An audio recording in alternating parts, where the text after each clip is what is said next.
Sounds like Salieri was getting ready to make his move. Working up to it, maybe. But then, Prohibition ended, and the bootlegging business got knocked on its ass. Oh, that fighting over booze meant next to nothing. It took us a few years to recover. But when we did bounce back, boy, it was something. We took what dough we had from the moonshine and Canadian whiskey and invested it into new records. Some of them even legal. Construction, restaurants, trucking, gambling. We branched out into everything, except peddling dope. By 35, things were looking up. We had good money rolling in on the regular. I had a wife and daughter. Sam was running a club for the Don. Even Paulie had a few records of his own.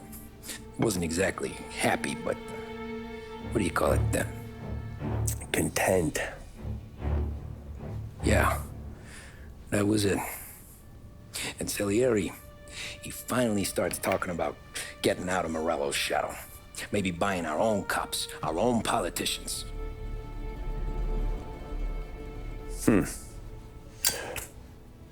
That's interesting. You think Salieri was sourcing highbinders in 34? Maybe. Why? Well, a few years back, the Vice Squad got a judge on solicitation of a minor. Once in the box, he started confessing all sorts of misbehaving, trying to get a deal. But he copped to taking kickbacks from Morello and your man Salieri. Playing him off one another, trying to goose the take. But once Morello found out, he threatened to bury the judge's kids on the beach. Still breathing, of course. Christ. That was the missing piece. How's that? Morello was always winding us up. But he never did anything that might start an all-out war. Learning Salieri was building his own bench must have finally tipped his scales. Because in 35, he hit us with both barrels.